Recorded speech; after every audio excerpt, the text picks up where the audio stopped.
Di tahun 2025 ini tentu sebagian besar dari kalian udah pada nyiapin buat beli ponsel baru. Apalagi 2 bulan lagi kita tuh udah masuk bulan Ramadan. Tentu kalian udah pada siap-siap buat ganti HP baru dan udah ngincar salah satu ponsel. Entah nunggu ponsel yang akan segera launching atau ponsel yang udah turun harga. Nah, kalau kalian nunggu ponsel yang udah turun harga, kebetulan di video kali ini kita mau bahas Poco M6 Pro. Karena waktu video ini kita buat, harganya terakhir dijual di 2,4 jutaan rupiah dari officialnya. Bahkan kalian juga bisa dapetin Poco M6 Pro ini dengan harga yang jauh lebih murah dan kalian bisa cek harga terbarunya di keranjang kuning atau link yang ada di deskripsi pada video ini. Dan di video kali ini saya mau bercerita apa aja plus minus buat Poco M6 Pro, kemudian ponsel ini masih layak atau enggak buat kita beli di tahun 2025 ini. Yuk langsung aja kita bahas buat pengalaman pakai Poco M6 Pro. Apa aja plus minus layarnya, Bang? Poco M6 Pro punya layar dengan refresh rate tinggi sampai 120 Hz dengan panel AMOLED, punya resolusi Full HD+, serta punya bezel yang udah kelihatan tipis banget dengan rentang harga yang dimilikinya. Bahkan Poco M6 Pro udah punya proteksi dari Corning Gorilla Glass 5, serta dari paket penjualannya itu atau pertama kali kita unboxing layar dari Poco M6 Pro udah punya anti gores bawaan yang udah terpasang. Jadi kita tuh nggak perlu ngeluarin uang lagi buat beli aksesoris misalnya kayak anti gores yang kita maksud. Lalu waktu kita pakai buat nonton konten di YouTube, meskipun Poco M6 Pro, resolusi pemutarannya masih mentok di 1440p 60 fps dan belum support dengan konten HDR. Tapi di Netflix udah bisa pakai resolusi Full HD karena udah punya wideband L1. Selain itu, Poco juga punya warna yang tajam dan nyaman di mata, baik di indoor ataupun outdoor. Karena buat kecerdasan maksimumnya mencapai 1300 nits. Layarnya juga ini udah support dengan maksimal 10 sentuhan. Touch sampling rate mencapai 250 Hz.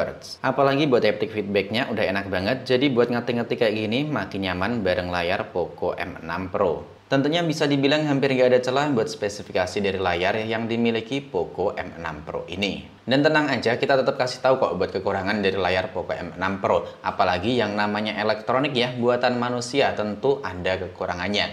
Kekurangan yang pertama dari Poco M6 Pro tentu buat refresh rate yang dimilikinya. Karena refresh rate-nya nggak bisa jalan mulus di 120 fps waktu kita pakai scroll di aplikasi pihak ketiga. Contohnya waktu kita pakai scroll-scroll di YouTube. Nah, bisa kalian perhatiin buat FPS yang kita dapetin, ini layarnya atau refresh rate-nya cuman mentok di 60 Hz doang.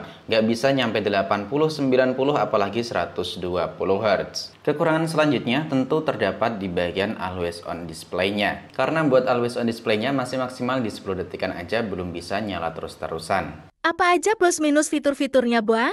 Lalu untuk fitur-fitur yang dimiliki dari Poco M6 Pro ini tergolong paling komplit di harganya. Misalnya udah punya dual speaker stereo dengan audio yang bagus banget dengan harga yang dimiliki cuman 2 jutaan kecil. Lalu masih adanya lubang jack audio 3,5 mm, ada IR blaster, lalu masih disediakan slot kartu memori dengan sistem hybrid, bisa cloning berbagai aplikasi pihak ketiga yang terinstall di smartphone kalian, ada NFC, ada sertifikasi IP54, yang terakhir tentu buat sensor yang dimiliki dari Poco M6 Pro ini komplit semua, nggak ada yang absen. Apalagi buat gironya ini udah pakai gyroscope hardware. Bahkan Poco M6 Pro punya fitur sensor detak jantung. Lalu buat fitur lain yang absen dari Poco M6 Pro tentunya ada, nggak mungkin fiturnya komplit semua karena harganya cuma 2 jutaan rupiah. Misalnya Poco M6 Pro ini belum support dengan fitur wireless charger, lalu belum support dengan jaringan 5G, dan tentunya dikarenakan buat chipset atau performa SoC yang dimiliki di Poco M6 Pro ini. Lalu apa aja plus minus performanya, Bang? Nah, ngomongin soal chipset, Poco M6 Pro ini hadir dengan chipset sejuta umat buat ponsel kelas entry level atau 2 jutaan ke bawah,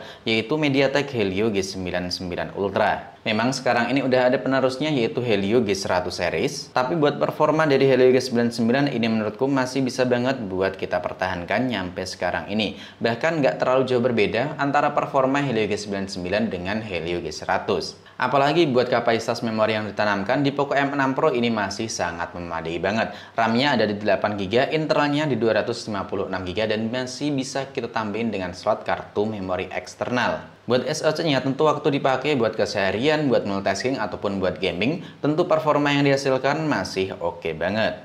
Apalagi setelah kita melakukan update sistem pakai Xiaomi HyperOS 1.1.0.9.0, lebih tepatnya pakai patch keamanan yang terbaru di bulan Desember 2024. CPU throttlingnya makin stabil, dapat nilai di 88%, yang tadinya cuma dapat di 82%. Begitu juga buat Antutunya, tadinya cuma 405 ribuan poin. Setelah melakukan update sistem yang terbaru, Poco M6 Pro bisa mendapatkan skor Antutu yang lebih tinggi nyampe 428 ribuan poin. Kita main Mobile Legends dengan settingan rata kanan di 90 fps ultra ya. Tapi buat fps yang kita dapetin dari tadi tuh stuck di 60 fps doang.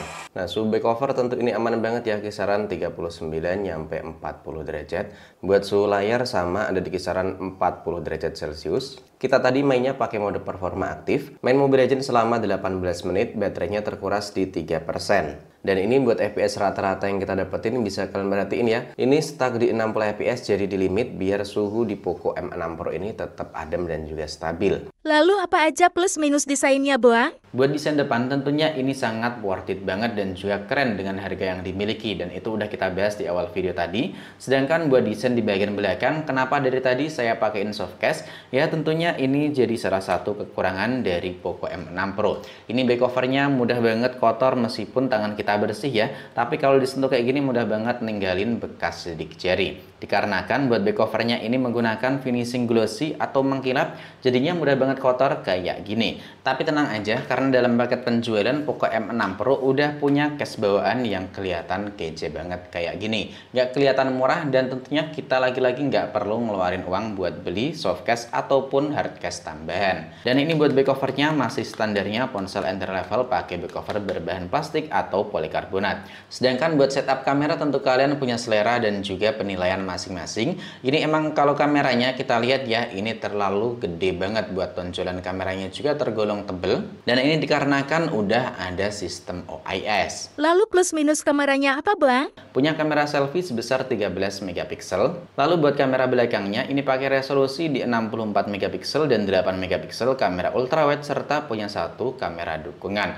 Dan yang saya suka lagi dari kamera Poco M6 Pro ini bisa melakukan perekaman video pro. Tentunya ini sangat ngebantu banget buat kalian para konten kreator yang mau pakai HP atau buat setup unboxing, itu lebih bagus pakai kamera dari smartphone yang udah punya settingan video pro kayak gini. Buat hasil foto-fotonya menurutku ini udah bisa dibilang bagus banget dengan harga yang dimilikinya. Baik itu kondisi indoor ataupun outdoor, buat warna dan juga kualitas gambar yang dihasilkan masih terlihat tajam. Hanya saja waktu kita pakai buat kamera ultrawide-nya, ketajamannya tentu cukup menurun. Karena buat resolusinya cuma di 8 megapiksel, dan ini masih oke banget buat ponsel di harga 2 jutaan kecil di tahun 2025. Lalu buat perekaman videonya, Poco M6 Pro bisa melakukan perekaman super stabil di 1080 30 fps. Ini perekaman resolusi 1080 30 fps, tentunya ini stabil banget. Kita coba ubah ke kamera ultrawide. Ternyata nggak bisa diubah ke kamera ultrawide ya, meskipun di resolusi 1080 30 fps. Jadi harus direkam langsung pakai 1080 30 fps, tapi di posisi kamera ultrawide ya, kayak gitu. Ini autofokusnya juga masih oke ya, masih cakep buat autofokusnya. Awalnya juga ini keren banget, sore hari ini cerah, gak ada mendung-mendungnya, dan tentunya tanpa polusi kalau di desa tuh. Kalau ini kita rekam langsung di resolusi 1080 30 fps pakai kamera ultrawide. Kita coba zoom ya. Nah, ini pakai kita zoom di posisi 1.0 atau kamera wide ya, kayak gini hasilnya. Seperti ini. Autofokus tentu masih oke ya. Perekaman 1080 60 fps ini nggak bisa kita ubah ke kamera ultrawide. Buat gambarnya tentu kurang stabil ya, karena buat ISO atau stabilisasinya nggak bisa jalan di resolusi 1080 60 fps. Dan buat gambar yang dihasilkan tentu ini masih oke banget. Buat autofokusnya juga ini masih cepet dan juga tajam banget ya, detail nih buat gambarnya. Kita coba zoom maksimal sampai berapa kali?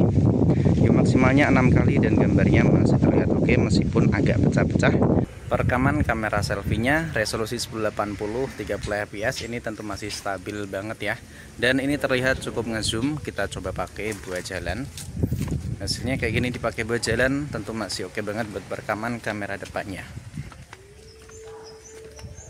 Lalu buat perekaman video di resolusi 1080 60 fps buat main kamera dalam kondisi low light, ini setelah melakukan update sistem sekarang udah diperbaiki sedikit demi sedikit. Lalu buat baterainya gimana, Bang? Ponsel ini punya baterai besar di 5000 mAh dan emang di tahun sekarang ini atau 2-3 tahunan belakang, baterai 5000 mAh udah terbilang jadi standarnya ponsel-ponsel Android. Buat pemakaian formal atau lebih tepatnya tanpa gaming ya, ini ponsel bisa bertahan hingga 1 harian. Buat SOT yang kita dapetin pernah nyentuh di 7 jam. Sedangkan buat gaming-gaming tipis, ini buat SOT rata-rata yang kita dapetin ada di kisaran 5-6 jam. Lalu yang saya suka tentu buat fitur fast chargernya udah nyampe 67 watt. Tentu ini ngebut banget dengan rentang harga 2 jutaan rupiah di tahun 2025.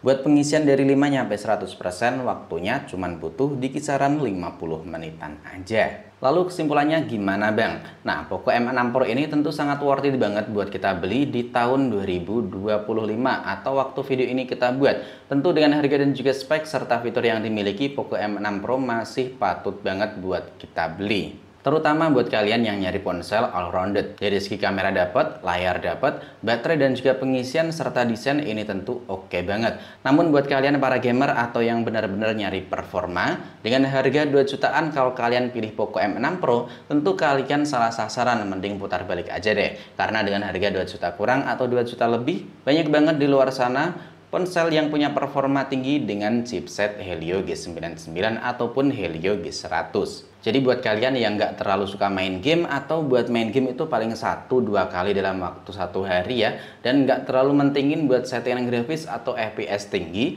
tentu ponsel ini masih worth it banget dan layak buat kalian beli buat ponsel pemakaian jangka panjang. Apalagi buat jaminan update OS-nya ini nyampe 3 kali buat update OS, dan semoga aja sih nantinya kita bisa ngerasain update OS pakai HyperOS 2.0 di Poco M6 Pro ini. Dan buat kalian sendiri yang udah nyobain Poco M6 Pro gimana nih? Tulis aja pendapat, kritik, dan juga saran ataupun pengalaman pahit manis bareng Poco M6 Pro di kolom komentar. Sampai di sini dulu buat video kali ini. Sampai jumpa lagi di video selanjutnya.